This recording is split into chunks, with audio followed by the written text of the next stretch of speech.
오늘 말씀은 키에르케고르의 시로 시작을 하겠습니다. 키에르케고르는 본명으로 글을 안 썼죠. 항상 익명으로. 그래서 그 시대의 어떤 선지적 음성으로 그렇게 글을 썼습니다. 제가 읽겠습니다. 삶의 끝에 서면 너희 또한 자신이 했던 어떤 일도 중요하지 않다는 것을 알게 된다. 자신이 어떤 사람이었는가 하는 것뿐이다. 너희는 행복했는가? 다정했는가? 자상했는가? 남들을 보살피고 동정하고 이해했는가? 너그럽고 잘 베풀었는가? 그리고 무엇보다 사랑했는가? 이 지금 얘기들은 생명의 특징입니다. 생명은 노력하거나 애써서가 아니라 생명은 자연스럽게 그렇습니다. 생명 가지고 다른 사람 해하려고 하는 그런 일은 있을 수가 없습니다. 그냥 생명이 피어나면 자연스럽게 그렇게 되는데 우리가 생명으로 살지 못하고 생존에 들어가니까 너의 영혼에게 중요한 것은 자신이 무엇을 했는가가 아니라 자신이 어떤 사람이었는가를 알게 되고 마침내 자신의 영혼이 바로 자신임을 알게 되는 것이다. 끝에 가면은 우린 다 일을 지금 잘하냐 못하냐 성공했느냐 실패했느냐 그게 전부죠. 일은 지나가죠. 일은 결국은 지나가는 것입니다. 일이 지나간 다음에 남는 건 뭐죠? 사람이에요. 그래서 사실은 그 일을 잘했냐 못했느냐 일에 성공했느냐 실패했느냐 그거보다 훨씬 중요한 것은 그 일을 하는 내가 누구였는가 하는 것입니다. 일을 잘하면 사람들은 다 나를 칭찬할 수 있어요.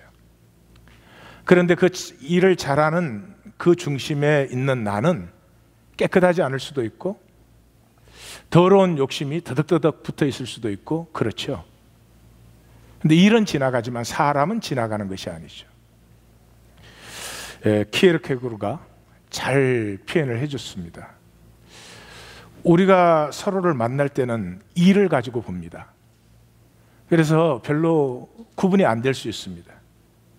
그러나 삶을 살아보시면 알겠지만 결정적인 순간에는 일이 아닙니다. 사람을 보게 되는 것입니다. 그렇죠?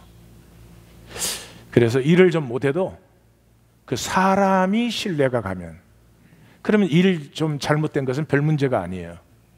근데 일이 아주 잘 됐는데도 그 사람을 딱 보는데 그 사람이 진실하지 않아요. 가짜예요. 그러면 일이 아무리 잘 되었어도 아무런 의미가 없어지죠. 당연한 얘기를 키에르케고르가 잘 표현을 해주었습니다. 그것을 가지고 오늘 레위기의 13장과 14장으로 들어가겠습니다. 엄청나게 길어요. 13장은 총 59절이고 14장은 57절이에요. 레위기의 다른 장의 길이가 3배에서 7배입니다. 엄청나게 길죠. 나병에 관한 것이다 그랬는데 사실은 그 당시는 단어라는 게 굉장히 단순하니까 그렇죠. 그래서 사실은 여러 종류의 병균과 곰팡이들을 얘기하는 것이죠. 그래서 오늘 읽은 본문에 옴, 의복과 가옥의 나병, 뾰루지, 색점, 나병 이런 것들 전체를 얘기하는 것이다 이렇게 말하죠. 이스라엘은 고대 광야에서 목축업을 했기 때문에 첫째로는 목욕과 빨래가 어려웠습니다. 그렇기 때문에 이 곰팡이 문제가 굉장히 심각한 문제죠. 그런데 이 성경에서 이렇게 길게 적혀져 있는 것은 성경은 의미 없이 길게 적을 리가 없죠. 적혀져 있는 것은 바로 이 나병과 곰팡이의 특성, 이 부정하다고 하는 이 부정의 특성이 죄의 특성과 일치하기 때문에 그렇습니다. 나병은 불치의 병이었습니다. 그 당시에는. 지금은 뭐 닥터 한센이 그 한센씨 병이라는 걸 밝혀서 거의 없어졌지만 새로 나타난다고 또 그러죠. 불치의 병이었고 그 다음에 전염성이 굉장히 강하고 두말할 것도 없죠. 그 다음에 가장 중요한 것은 무감각성입니다. 죄를 지을 때 좀 가슴이 아프면 우리가 참 죄를 안 짓거나 적게 지을 것 같아요. 그런데 죄를 지을 때 가슴이 아프지가 않아요. 거짓말할 때 가슴이 아프지 않아요. 사람들 앞에 이렇게 생각하면서 저렇게 슬쩍 말을 하는데 전혀 아픔을 못 느낍니다. 심지어 요즘에는 그걸 똑똑하다, 내가 처세를 잘한다, 이렇게 생각들도 하는 것 같아요. 이 무감각성은 죄와 부정의 아주 핵심적인 공통점입니다. 그래서 이 13, 14장에는 제사장은 또는 제사장에게 가서 보여라, 제사장이 이렇게 해라, 이게 13장에서 45번, 그 다음에 14장에서 26회, 그리고 총 71회가 나옵니다. 자, 레위기 13장, 14장은 저는 항상 성경 본문을 다 설명을 하는데 13장, 14장을 아시겠지만 전부 설명을 하면 그 설명만 한 2시간 정도 걸릴 것 같아요. 할까요?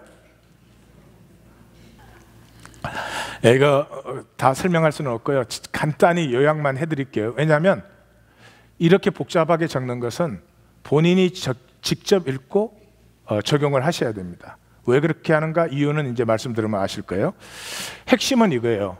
나병의 2대 특성이 환부의 틀이 휘어지고 환부가 우묵하게 들어가요. 그 말은 살을 이렇게 누르면 눌렀다가 나와야 되는데 들어간 채로 가만히 있다 이 말이에요. 그러면 나병이에요. 근데 둘 중에 하나밖에 없다, 불명확해요. 그러면 일주일을 두고 보는 거예요. 제사장이 관찰을 해요. 그 일주일을 두고 봐가지고 색이 엷어지고 나으면은 정결한 것이고, 그것이 더 번지면 부정한 것이에요. 근데 내가 제사장이 정결하다고 했는데 집에 돌아가서 다시 재발하면 다시 제사장에게 와서 검사를 맞으라, 그런 것을 굉장히 복잡하게 적어 놓은 것입니다. 그 다음에 두 번째는 이제 생살. 이 나병에서 속살이 나타나기 시작하면 그건 유예 기간이 없이 부정한 것입니다. 그건 뭐 100% 나병입니다. 그렇게 하고 12절에 좀 여러분들이 읽으실 때 이해가 안 되실 거예요. 머리끝에서 발끝까지 다 퍼졌으면 정결하다고 해라 그래요. 다 휘어졌으니 정한 자다 이렇게 말을 하는데, 거기는 나병이 아니고 백선이라는 것입니다. 이 백선은 홍역과 천년두처럼 다 번지면 그때가 낫는 때입니다. 그래서 백선이 하얗게 다 번졌으면 그때는 정하다고 해라, 그렇게 하는 거죠. 그 다음에는 이제 그 목축업을 했기 때문에 고기를 많이 구워서 화상이 많았나 봐요. 그래서 화상 자리에 점검할 때 이 원리는 똑같습니다. 두 번째, 머리와 수염 부분에 이 피부병이 생겼을 때 여기에 우리 신모, 정모, 조모, 이모 성도에게는 굿뉴스가 있어요. 대머리는 부정한 게 아니다, 그렇게 나옵니다. 그러니까 저처럼 가발을 쓰십시오. 자, 그리고 어루럭이라는 말이 나오는데, 어루럭이라는 말은 별로 독성이 없는 피부에 나는 뾰루지들을 얘기하는 거예요. 그리고 이제 의복과 가옥과 가구와에 나는 곰팡이들을 하는데 원리는 똑같습니다. 그 당시는 목축업이니까 곰팡이가 많았고요. 옷을 다 물려 입었죠. 아버지가 입던 옷, 형이 입던 옷, 옷을 새로 산다는 것은 사는 게 아니죠. 만든다는 것은 굉장히 어려운 일이었기 때문에, 그래서 곰팡이 문제가 이제 심각합니다. 14장은 이제 그 병이 나았을 때 어떻게 하는가 하는 거예요. 자, 나병은 불치의 병이었습니다. 오랜 시간을 그랬는데, 저는 확신하는데 이 나병이 치유가 되었다라고 확신을 합니다. 물론 뭐 성경에 나병이 치유된 케이스도 구약에 나오죠. 구약에 나오지만은 구약에서 나병은 치유될 수 없는 병으로 간주되었기 때문에 메시아의 표적 중에 하나로 그렇게 되어 있습니다. 그래서 예수님의 표적 중에서 이 문둥병자들이 나음을 입는 것이 나오죠. 그런데 그 나았을 경우에 이제 어떻게 해라 그렇게 적혀져 있는 것은 나음을 전제로 하기도 한 것이지만, 제가 이 본문을 묵상할 때 나병이 낫는 케이스가 분명히 있었다라고 저는 확신을 합니다. 하여튼 나병이 되었던 또 부정한 피부병이 되었던 이제 진 바깥에 격리가 되는데, 나은 사람이 있을 경우에는 제사장이 그 사람이 진 안에 들어오는 게 아니라 제사장이 진 바깥으로 나가서 진단을 합니다. 나가서 그 사람이 깨끗함을 입었다고 진단이 되면 새 2마리와 백양목과 홍색 실과 우슬초를 준비합니다. 그렇게 해서 새 1마리는 흐르는 물 위에 질그릇 안에서 잡습니다. 이유는 새는 뭐 피가 얼마 안 나오지 않아요. 그러니까 질그릇 안에서 잡지 않은 피가 다 떠내려가겠죠. 그 다음에 흐르는 물은 그분들은 이게 뭐 병균인지 뭔지 곰팡이인지 몰랐지만은 무언가 부정한 것이 씻어져 내려가야지 우리 곁에 머물러서는 안 된다. 그런 의미에서 흐르는 물 위에서 이렇게 잡는 거예요. 그 새를 잡아가지고, 근데 새는 피가 조금밖에 안 나오죠.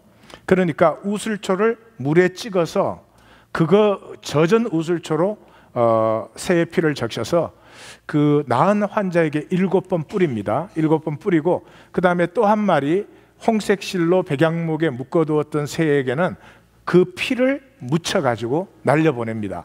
그러면 나병이 다 나은 거예요. 그러면 그때는 이제 옷을 빨고 털을 밀고 목욕을 하고 진 안으로 들어와서 7일 동안 대기를 합니다. 맥쇼하는 거죠.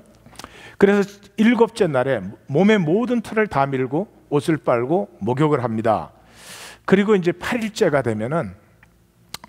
되면 진 안에서, 아까는 진 바깥에서 한 거죠. 진 안에서 제사를 드려요. 진 안의 제사는 어린 순양 2마리와 어린 암양 1마리를 준비해 가지고 그 다음에 고운 가루 10분의 3 에바, 한 에바는 23리터예요. 콜라병 제일 큰 거, 요즘 더 큰 것도 있나? 그게 1리터니까 그게 23개면은 한 에바예요. 그러니까 상당히 많은 양이죠. 그리고 기름 한 록, 기름 한 록은 0.32리터, 3분의 1리터가 조금 못 되는 거죠.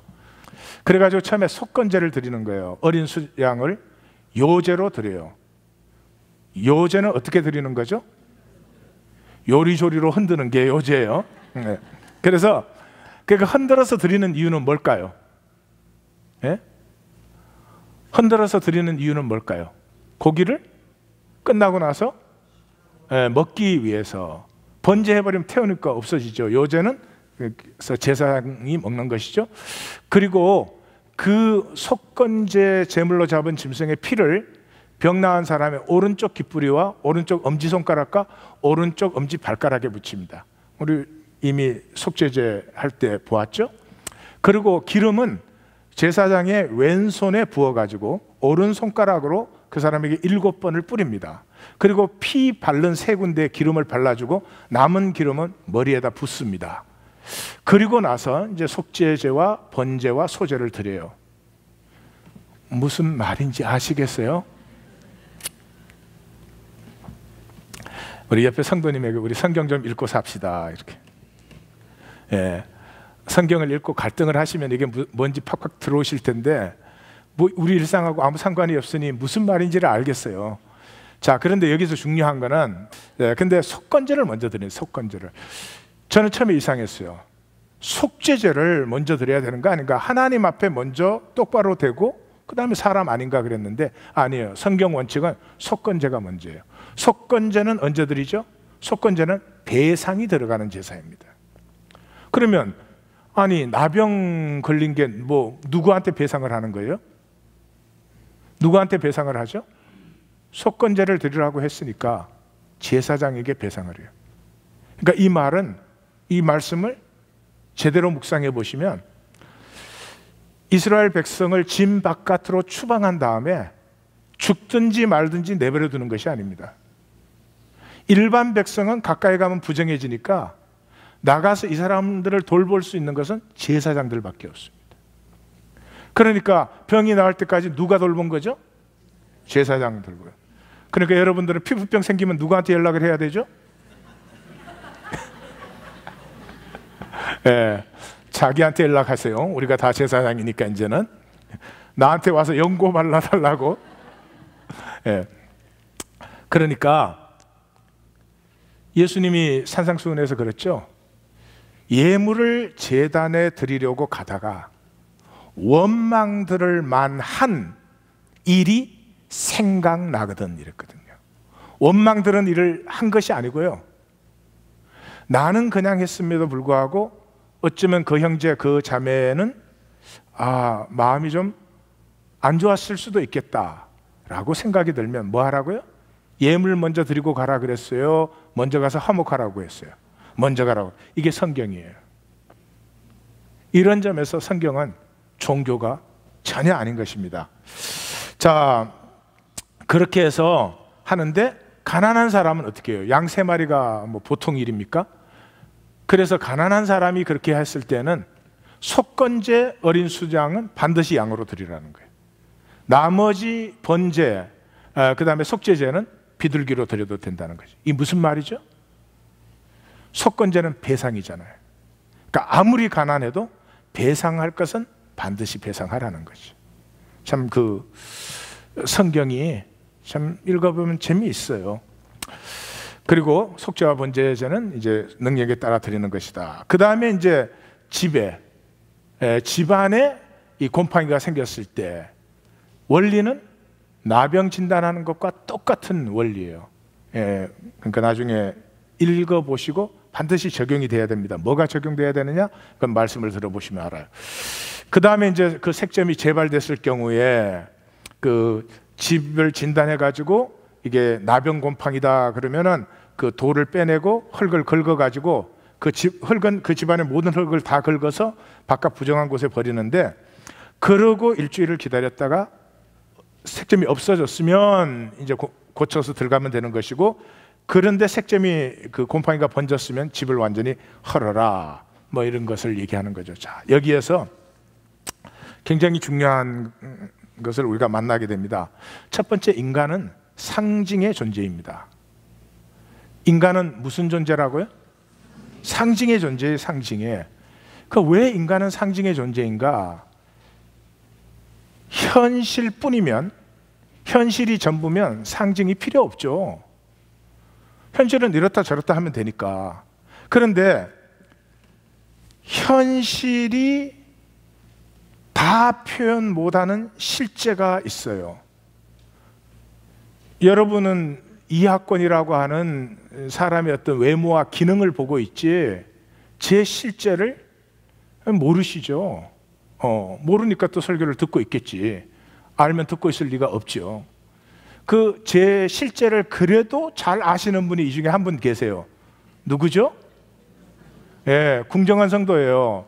그러니까 제 실제를 알고 싶으면 가서 물어보시라고요. 근데 묻지는 마세요. 물으면 내가 다 빵꾸가 나니까. 예, 그렇다 그러는 거죠.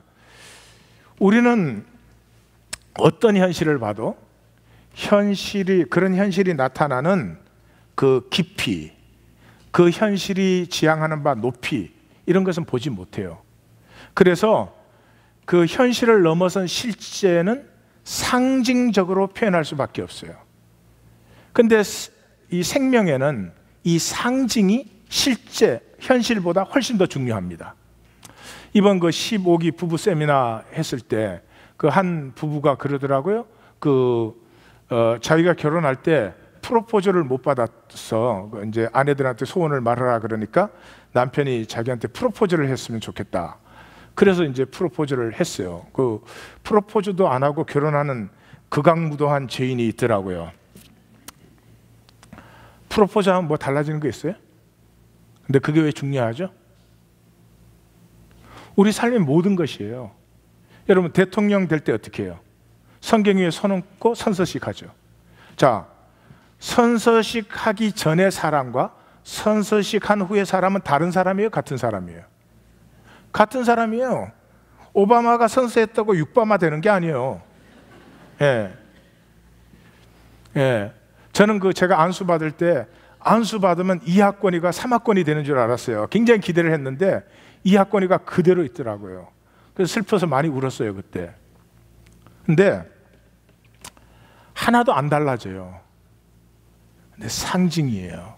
그 상징을 통해서 이 국가에 개인으로서는 누구도 가질 수 없는 어마어마한 권한이 그 사람에게 주어지고 그 사람은 그 권한을 실제로 쓸 수 있게 돼요. 다시 말씀드려요. 우리는 다 현실이 전부인 것 같아요. 현실이 전부다, 그 말은 돈이 전부인 것 같아요. 그런데 현실보다 훨씬 중요한 것은 상징입니다. 왜 상징이냐 그러면 상징은 현실의 평면에 나타날 수 없는 실제의 깊이를 표현할 수 있는 건 상징밖에 없어요. 언어도 제한되죠. 언어도 어느 정도 추상성을 갖고 있지만 언어도 제한적이에요. 그래서 불교에서는 차전이라 그러죠. 말의 한계, 실제에 다가가지 못하는 말의 한계. 그래서 인간의 유업은 상징을 통해서 누리게 돼 있어요. 상징을 통해서만. 그래서 사랑할 때 이렇게 장미꽃을 하나 주잖아요. 장미꽃 왜 줘요? 장미꽃 데쳐 먹으라고. 쓸모가 하나도 없는 거예요. 그런데 그 장미꽃이 가지고 있는 상징성이 장미보다 100배 맛있는 걸 데쳐 먹은 것보다 더 행복하게 해준다 이 말이죠. 그래서 예배도 그렇습니다. 이 기독교 시대에는 예배 드리는 사람은 거의 없습니다. 설교 들으러 옵니다. 설교. 그래서 설교 들으러 왔는데 설교를 또 이해합니까? 본인들은 다 이해한다고 생각하죠. 이해 못합니다. 왜요? 현실 차원에서 듣고 있으니까. 저는 이 현실을 향해서 하나님이 말씀하신 바를 전하고 싶어 하는 거잖아요. 그러면 설교 내용의 이해가 아니고 이런 설교를 하고 있는 제 마음을 만나야 되는 거거든요. 그 제 마음을 만남을 통해서 저에게 이런 묵상을 주신 하나님 마음을 만나는 건데 그런 분 있을까요? 참 드뭅니다. 우리 현대라는 사회가 시작된 다음에 우리는 너무 똑똑해져 가지고요. 논리의 도사들이 돼 가지고, 논리라는 건 현실의 옳고 그름, 현실의 인과관계를 따지는 게 논리입니다. 그래서 자기 논리에 사로잡혀 가지고요, 실제는 아무것도 못 누려요. 그래서 결혼 생활이 어려운 거예요. 훨씬 우리보다 어려운 삶을 살았죠, 우리 앞선 세대들은. 그렇지만 사람이라는 실제를 서로가 만났기 때문에 그 어려운 그 상황에서도 그 부부 관계가 갖고 있는 실제를 많이 누렸습니다. 이제는 얼마나 편해요. 그러나 부부 관계의 실제를 누리는 부부를 여러분들 만나본 적이 있으세요? 힘들어요. 예배는 모든 것 이전에 하나님 임재 앞에 나오는 것이고, 이 모든 의식은 상징적 순서들입니다. 무엇을? 하나님의 임재를 나타내는. 이건 아무 상관없어요. 기도하는 동안 빨리 끝내라 그러고 있어요. 예. 찬양하는 동안은 뭐 집에도 갔다 오고 어디도 갔다 오고 그러다 이제 설교 시간에는 본격적인 안식에 들어가 가지고 아니요. 날이 갈수록 인간은 비극적이 되어 가고 있습니다. 상징을 상실하고 있기 때문에. 현실은 빠삭하고, 현실은 얼마나 발전을 시켜놨는지 몰라요. 우주 끝에도 가려고 해요. 근데 내 안에 있는 깊이는 모르는 거죠. 두 번째, 이 성경에 어마어마한 특징이 또 나오죠. 다스림입니다. 여러분, 4,000년 전 얘기잖아요. 4,000년 전. 우리나라 고조선 시대 맨 앞쪽입니다. 그럴 때 고칠 수 없는 병이 걸렸다. 되게 뭐라고 생각하죠? 되게 운이 없다, 또는 저주를 받았다, 이렇게 생각합니다. 그게 인간 문화입니다. 그게 지금 달라졌느냐? 달라지지 않습니다. 지금도 사람들이 자기의 상황이 뭐냐, 우리 집 수입이 얼마냐, 내 직업이 뭐냐, 내 남편, 내 아내의 직업이 뭐고 돈을 얼마나 버냐, 그게 전부인 걸로 알아요. 그래서 모두가 피해자예요. 내가 부모만 좀 잘 만났더라면, 내가 결혼만 좀 잘했더라면, 내가 뭐 학교만 제대로 좀 다녔더라면, 내가 그때 딴짓 안 했더라면 전부가 피해자로 살아요. 교회를 다녀도, 기독교 안에서는. 근데 4,000년 전에 이 사람들에게 하나님 지금 뭐를 주고 있습니까? 너가 도무지 바꿀 수 없는 어떤 운명을 만났어도 여전히 운명의 주체는 누구라는 거예요? 너라는 거예요. 너예요. 예, 나병이 걸렸어도 거기에 대해서 너가 해야 될 것 할 수 있는 것이 얼마든지 있다는 거죠.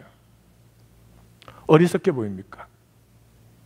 새 2마리 잡아갖고 1마리 죽여서 피 뿌려갖고 날려보내면 나병이 없어진다. 어리석게 보이십니까?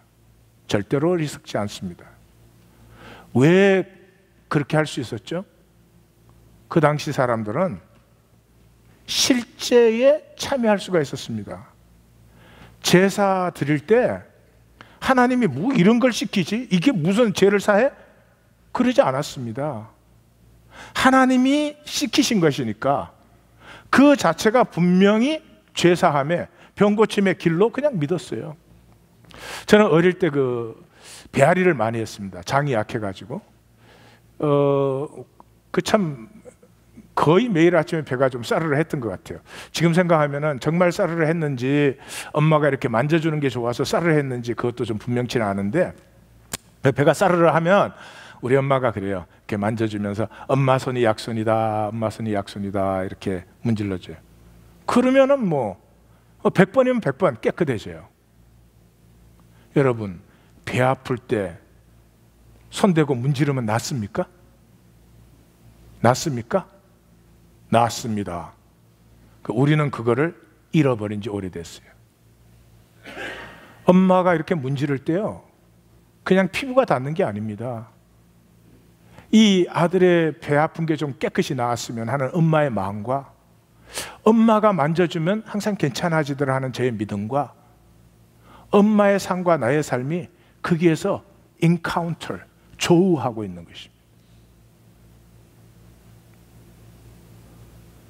우리는 우리가 만들어 놓은 논리, 배가 아프면 뭐 요런 약을 먹어야 돼, 뭐 주사를 맞아야 돼. 근데 그나마도 우리는 잘 안 믿죠. 실제를 상실했어요. 유대인들은 11장에서 우리가 본 코셔 지금까지 지키고 있어요. 12장에서 15장까지의 위생법 다 지키고 있어요. 지금도 머리 이렇게 닦고 다니고 있어요. 우리 생각에는 어리석죠? 저런다고 뭐가 되나? 뭐가 됩니다. 인간 역사를 그 사람들이 만들었습니다. 하늘의 신령한 은혜를 모르지 땅에 기름진 복은, 구약이 약속한 복은 확실하게 그 사람들이 잡았습니다. 예, 우리 한국 민족보다 몇 분의 1밖에 안 되는 숫자로 세계 노벨상 3분의 1 이상 탔습니다. 정치, 경제, 문화, 유대인 없이 만들어진 게 뭐가 있습니까? 어리석습니까? 어리석지 않습니다. 우리가 어리석습니다. 우리는 현실이 전부의 현실이에요. 메마릅니다. 부부간에 한번 현실만 봐보십시오. 저 사람이 돈을 얼마나 버나? 저 사람 뭐 성격이 나한테 좀 편한 성격인가? 한번 현실만 보십시오. 엄청 메마를걸요? 이렇게 부족함에도 불구하고 저 사람 속에 들어있는 하나님의 형상의 생명, 자기 성격을 잘 못 이기지만 그 안에는 나하고 결혼했다는 것 한 가지 때문에 나를 사랑하는 그 마음, 숨겨졌지만 실제를 보기 시작하면서 삶은 달라집니다. 그 숨겨진 실제를 표현하는 방법은 상징밖에 없습니다. 레위기 13, 14장은 굉장히 중요한 장입니다. 천천히 다시 한번 읽어보십시오. 성경에 이런 거나 써놓으니까 누가 성경을 읽나 그러지 마시고 한번 읽어보시기 바래요. 자, 거룩함. 이 부정에 대해서 이렇게 길게 나오는 것은 부정의 반대가 거룩함이 카도시라는 단어인데 구약에 850회가 나오는 성경의 핵심 부분이죠. 거룩이 뭐냐? 구분되는 거예요. 구분된. 예배가 뭐예요? 구분된 시간 아니에요. 교회당이 뭐예요? 구분된 장소죠. 교회가 뭐예요? 구분된 사람들과 그 사람들 안에 있는 제도죠. 구분된 물건, 하나님께 드리는 물건, 성물이죠. 이것들은 우리가 마음대로 하는 것이 아닙니다. 우리가 마음대로 구분해서 구분되는 게 아니죠. 하나님이 구분하신 법을 따르는 거죠. 그래서 하나님이 우리를 택하셨다 그랬을 때 구분시키신 거예요. 이스라엘 백성을 애굽에서 택하셔서 끄집어내셨을 때 그게 에클레시아, called out, 구분시키기 위해서 불러내신 거죠. 그렇기 때문에 구원은 구분된 정결이에요. 이게 굉장히 중요한 부분에 들어왔습니다. 구분된 정결이에요. 세상, 왜 애굽에 두지 않나? 애굽 세상은 욕심으로 이루어졌으니까. 욕심은 깨끗하지 않습니다. 예, 정결의 반대는 욕심이에요. 구분된 정결이에요. 그래서 하나님께서 그 욕심과, 이게 왜 욕심에서 불러내나, 그건 조금 이따 나옵니다. 예, 욕심에서 이렇게 불러낼 때, 욕심은 어디서 나와요? 본능에서 나와요. 본능은 이기적이고, 본능은 욕심을 부리고, 본능은 나는 항상 좋은 일 만나야 되고 좋은 소리만 들어야 되고 이런 거죠. 근데 본능은 가짜예요. 그건 세상과 우리가 만날 때 만들어지는 가짜 껍질이에요. 본능보다 훨씬 더 깊은 곳에 우리의 본성, 하나님의 형상인 본성이 들어있어요. 그 본성은 아름답고, 본성이 피어나면 아름답고 깨끗하고 정결하고 복되고 그러죠. 권세가 있고. 그런데 그 현실, 우리는 현실만 보면 욕심밖에 없죠. 현실을 살 수 있는 건 오로지 욕심이니까 이 본능밖에 없죠. 그런데 그 현실, 평면적인 현실이 있는 이유는 현실의 깊이도 있고 현실의 꿈의 높이도 있기 때문이에요. 그 현실을 넘어선 세계는 언제 보이느냐? 정결해야 보여요. 기독교는 하나님을 못 봐요. 욕심으로 믿으니까. 욕심으로 믿어서 복되면 하나님이 그거 해주시죠. 내 욕심이 나를 축복하지 않습니다. 형, 우리의 삶이 증거 아니에요. 이제까지 다 욕심으로 살아왔잖아요. 그렇죠? 그래서 깨끗해야 묵시가 열려요. 묵시가 열린다는 말은 평면을 넘어선 깊이와 높이가 열리는 거죠. 이것이 열릴 때 제일 먼저 보이는 게 뭐예요? 하나님이죠. 하나님은 현실에서는 절대로 안 보이죠. 현상이니까. 하나님은 본질 세계에 들어갈 때 하나님을 체험하게 되죠. 그래서 이사야 선지자가 이사야서를 시작할 때 마감할 때 하나님을 뭐라고요? 이스라엘의 하나님은 진실로 숨어 계시는 하나님이다. 우리 현실 속에는 절대로 하나님이 안 보여요. 현실을 조금만 넘어서면 현실에는 보이지 않는 숨은 변수가 나타나는데 하나님이라는 변수가 보여요. 하나님이라는 변수가 보이기 시작하면 이렇게 돼요. 현실 세계를 보면 악이 득세하잖아요. 악이 득세하죠. 선한 사람 정말 살기 힘들어요. 뿐만 아니라 현실 세계가 전부면 이익을 지켜야 되잖아요. 어떻게 하든지 내 이익을 지켜야 되잖아요. 그런 현실 속에, 그런 세상 속에서 이 묵시를 만난 사람, 숨은 하나님이라는 변수를 아는 사람은 세상이 그렇게 가지만 결국은 그게 아닌 걸 알아요. 선이 승리하게 되어 있어요. 세상의 결국을 안단 말이에요. 그래서 이익을 지켜야 되고 악이 득세하는 세상 속에 살지만 선의 승리를 믿어요. 선의 승리를 믿는데 이것이 그 사람의 능력이 돼요.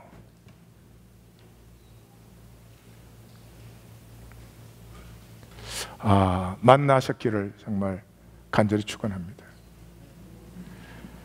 계산 쓰고 술수 쓰고 욕심 부리고 그게 이 세상의 삶 같은데요. 그런 사람이 하나라도 더 챙기죠. 그런데 그게 아니고 잠시 그렇게 보이지만 결국은 승리하는 것이 하나님의 선하심인 것을 보기 때문에 그것을 믿어요. 그것이 그 사람의 능력이 되어져서 모든 일 가운데 모든 것이 합력하여 점점 하나님의 유업자로 세움받는 역사가 일어나게 되는 것입니다. 힘과 돈이 전부죠. 현실이 전부면 힘과 돈이 전부죠. 힘없고 돈 없어 보십시오. 얼마나 비참한지. 그렇게 힘과 돈이 전부인 것 같은 세상에 살지만요, 묵시를 만난 사람은, 숨은 변수를 본 사람은 사랑이 승리하는 것을 압니다. 그래서 이것이 그 사람의 생명이 됩니다. 그래서 그 사람에게는 생수로 솟는 사랑이 솟아나기 시작하는 것이죠. 분리됨이 이해가십니까? 그래서 거룩함이라고 하는 것은 본질 자체예요. 하나님이 I am who I am 그러잖아요. 하나님이 하나님 자신인 것이 거룩함이에요. 그러니까 내가 나인 것이 거룩함이에요. 내가 나를 멋있게 보이려고 막 뭐 껍질 만들고 뭐 이런 것은 그건 거룩함이 아니죠. 그러니까 거짓 없는 본성 자체가 거룩합니다. 우리는 거룩함을 어떤 종교적인 것으로 만들어 가지고 말이죠. 괜히 뭐 성경 이렇게 들고 막 이렇게 거룩 이러면 좀 거룩하게 보입니까? 전혀 아니에요. 네. 그래서 제가 옛날에 포기했어요. 그러니까 부정은 뭐예요? 나됨을 부인하는 것이 부정이에요. 자기됨을 알지 못하니까 인간의 것으로, 평면의 것으로 자기를 대체한 거예요. 자기의 그 하나님 형상의 신비를 모르고 평면의 것으로 대치를 했어요. 행위로 대체한 사람들이 열심당원들, 율법으로 대체한 게 바리새인들, 종교로 대체한 게 사두개인들, 윤리로 대체한 게 에센인들이에요. 옆에 한번 물어봐요. 어느 쪽이시오?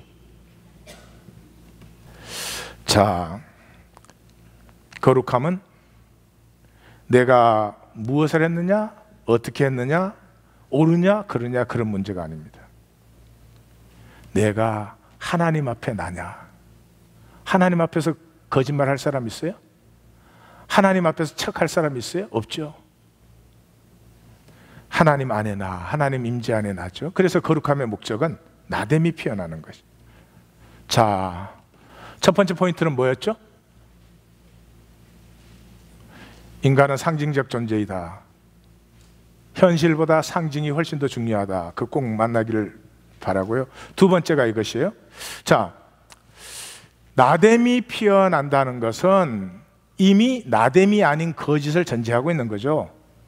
그래서 이 세상은 사람을 본능으로 살게 해요. 본능은 뭐 이기고 더 가지고 뭐 하여튼 욕심 부리고 막 그거 하는 자기가 자기에게 싫으면서도 계속 그렇게 살아가는 거죠.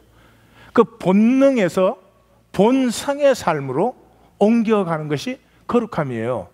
근데 그게 쉽지가 않죠. 두말할 것도 없이. 왜 그러냐 그러면 우리는 본능에 중독되어 있기 때문에 그래요. 중독되어 있기 때문에. 우리 모두는 중독된 삶을 살고 있습니다. 중독의 특징이 첫째, 그렇게 하면 안 된다는 것을 알매도 불구하고 계속 그렇게 하는 것이에요. 중독의 첫 번째 특징, 그렇게 하면 안 좋은 거다, 나쁜 거다 알면서도 계속 그렇게 하는 거예요. 우리하고는 전혀 상관없는 얘기예요. 에? 두 번째, 아는 것만으로 절대로 치료가 안 된다. 그렇게 사는 게 안 좋은데 사실 이렇게 살아야 되는데 주일날 말씀 들을 때마다 조금 이해 가긴 가죠. 근데 가야 무슨 소용이 있어? 그대로 계속 사니까. 세 번째, 중독이 고쳐지는 열쇠는 실제의 체험입니다. 실제를 만나면 중독은 끝나버립니다. 아무리 그 사람한테 이론 가르치고 뭐 가르치고 뭐 워크샵 시키고 그래봐야 굉장히 제한적입니다.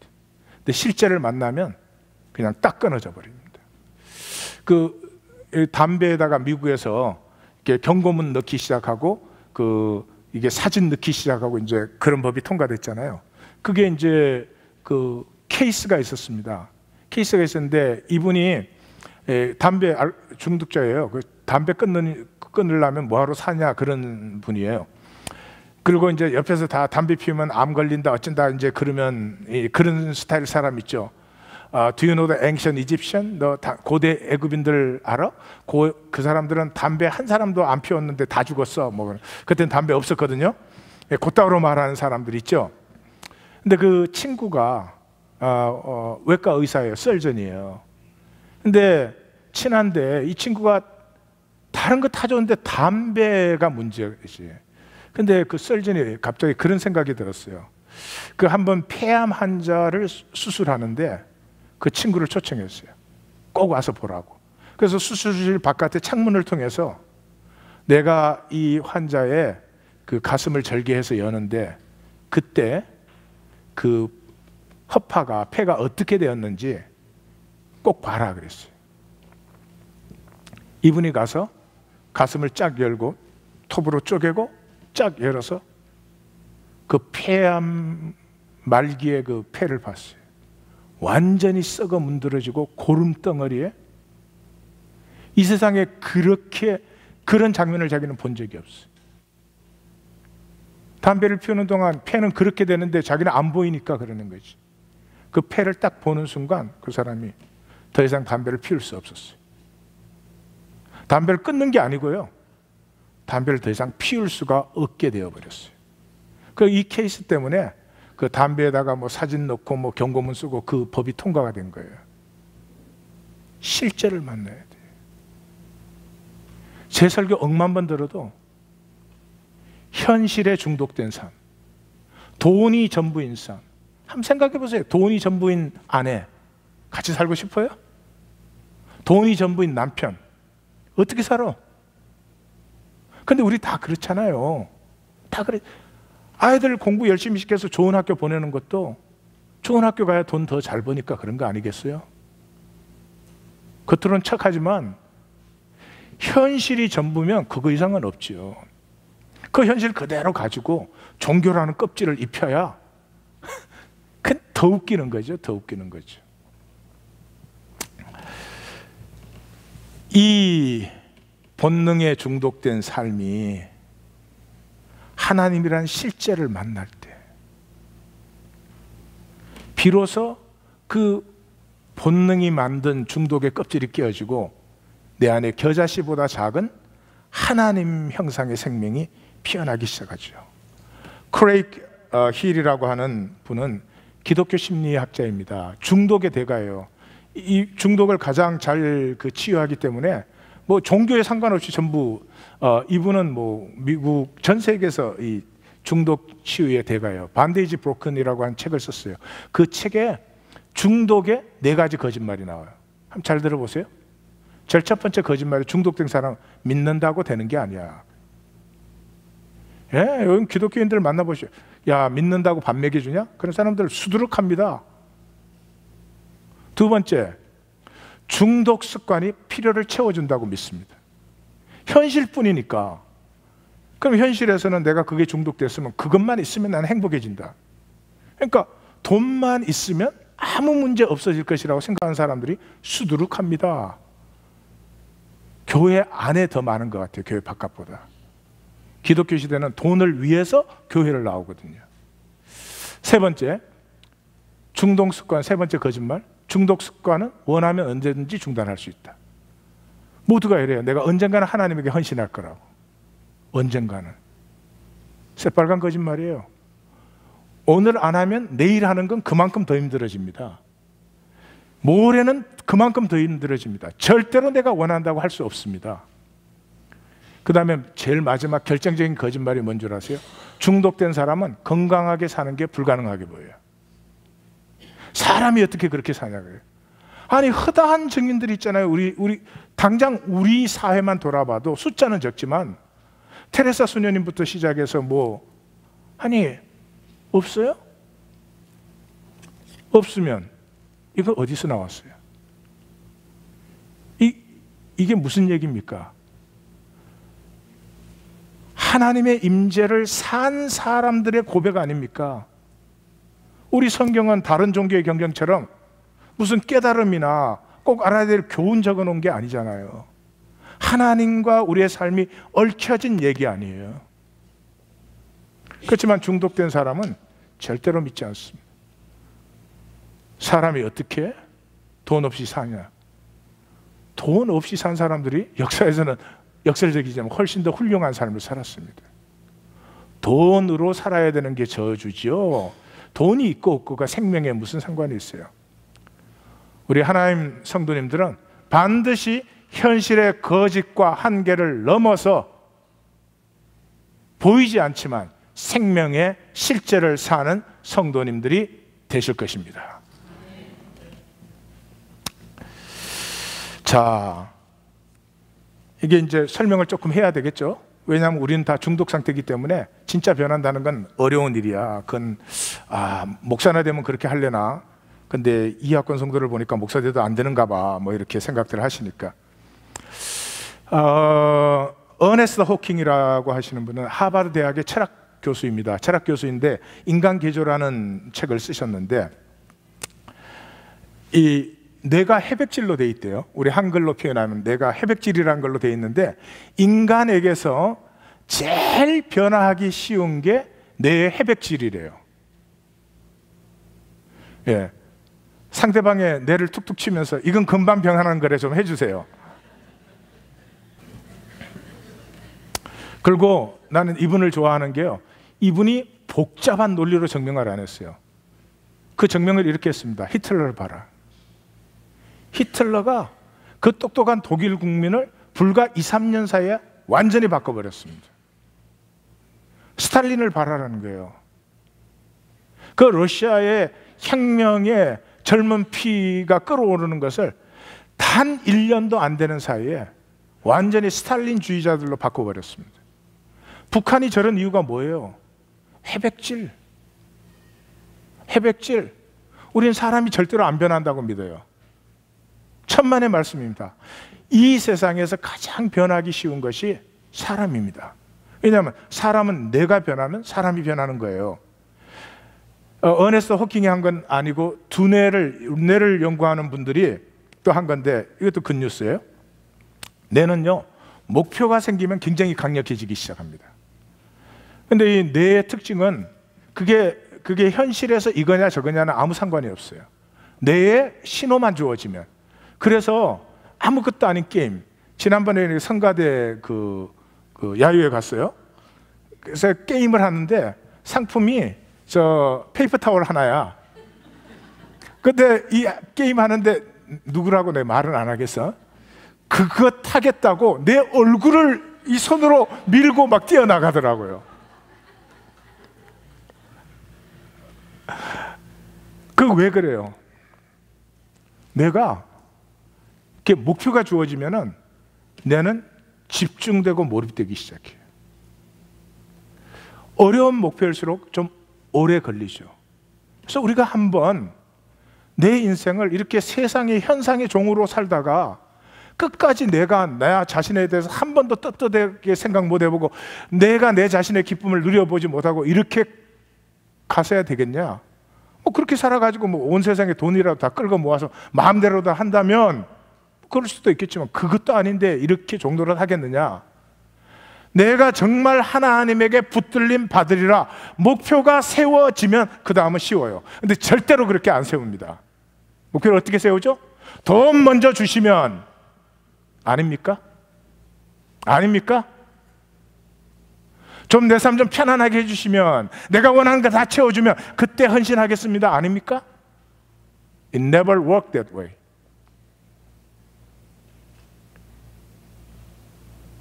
온 우주를 넘어서는 유업을 가지고 그걸 눈꼽만큼도 못 누려본 채 떠내려보는 이유는 우리가 중독되어 있기 때문에. 우리의 의식이에요.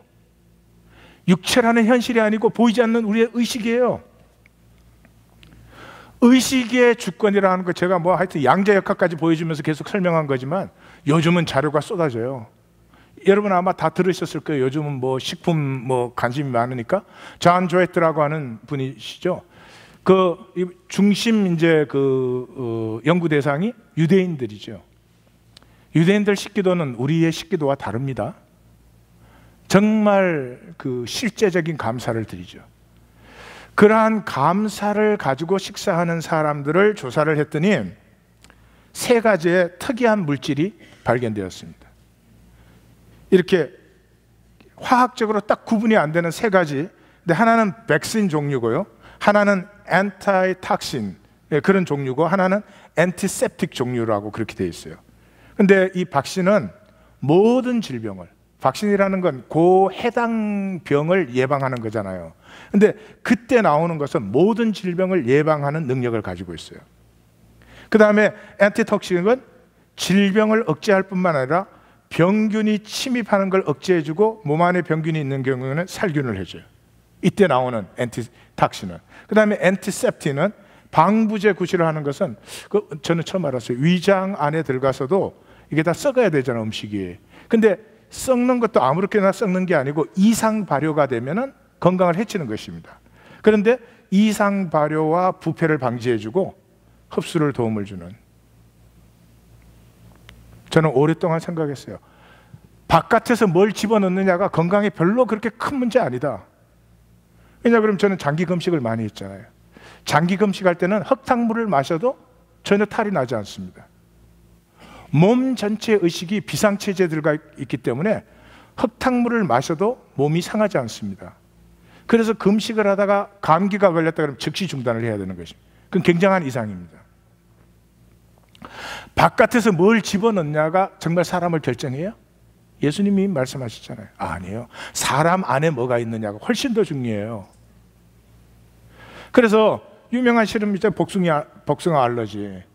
복숭아 알러지 있는 사람에게 눈을 감게 하고요, 제가 복숭아를 살짝만 갖다 대겠습니다. 그리고 사과를 갖다 대면 알러지가 바로 피어납니다. 의식이에요. 의식이에요.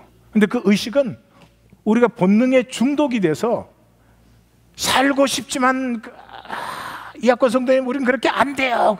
아니요, 살고 싶지 않아요. 예, 본능을 만족시키는 게 급선무지 본성이 피어나는 게 소원이 아니기 때문에 우리는 모든 것을 다 알고 있으면서도 전혀 누리지 못하는 무기력한 자리에 있는 것이에요. 이제는 바뀝니다. 이제는 바뀝니다. 그것이 교회입니다. 현실을 넘어서서 실제를 누리는 사람들이 교회입니다. 실제가 나타났다는 말은 반드시 하나가 된다는 말이에요. 반드시 하나됨으로 기뻐합니다. 반드시 하나됨으로 잔치를, 축제를 누리게 되어 있습니다. 그래서 예수님의 모든 비유는 잔치자리의 비유가 되는 이유가 거기에 있어요. 가족 같은 하나가 되는 것이죠. 그것을 신약은 거룩한 것이라고 말하고 있습니다. 흠이나 티가 없이. 결론을 내립니다. 믿음의 삶은 하나님을 믿는 거죠. 그런데 하나님이라는 대상은 믿을 수 없습니다. 육체를 가진 우리에게는 그건 무한 초월적이기 때문에 하나님을 믿는다는 건 귀에 걸면 귀걸이, 코에 걸면 코걸이에요. 그래서 하나님 믿는 사람 있으면 옆에 가지 마십시오. 하나님을 믿는다는 것의 성경적인 뜻은 하나님의 나를 향한, 이 역사를 향한 섭리를 믿는 것입니다. 하나님은 우리에게 대상이 될 수 없습니다. 그러므로 하나님을 믿는다는 말은 거짓말입니다. 하나님을 믿는다는 말은 그분의 섭리를, 나 개인 이 역사를 향한 섭리를 믿는다는 것입니다. 마귀가 어디에서 마귀 됐어요? 거기에서 마귀가 된 거예요. 아니 이 가차는 인간들이 하나님의 유업자가 된다니, 이건 하나님의 완전히 실수죠. 이걸 막아야 돼. 이유는 알 수 없지만 이건 분명히 하나님의 실수가 분명해요. 어떻게 이런 인간들을 자기의 유업자로 세울 수가 있어요? 자기 자신도 감히 유업자가 되겠다고 생각을 못 하는데, 이거 자기한테 비교하면 이게 뭐 쓰레기 나부랭이 같은 인간을, 그 마귀가 모르는 거 한 가지 있죠. 은혜의 신비. 이렇게 부족하기 때문에 깨어지는, 그리고 깨어짐에서 피어나는 하나님이 내 속에 감추어 놓은 본성, 하나님의 형상이 피어나는 은혜를 모르죠. 마귀는 은혜를 모르는 것이죠. 은혜를 모르기 때문에 절대로 믿지 않습니다. 내가 하나님의 자녀라는 것 절대로 믿지 못합니다. 하나님의 영광이 나를 통해서 나타날 것이라는 것 절대로 믿지 않습니다. 내가 하나님의 섭리라는 것 절대로 믿지 않습니다. 그냥 돈이나 조금 더 있었으면 좋겠습니다. 그냥 문제나 좀 해결됐으면 좋겠습니다. 섭리를 믿지 않는 것이 마귀입니다. 하나님의 섭리를 믿는 사람들, 내 이름으로 두세 사람이 모이면 바로 이 자리가 하나님의 초월적 실제가 나타나서 땅끝까지 증거가 되는 교회가 될 것입니다. 기도하십시다.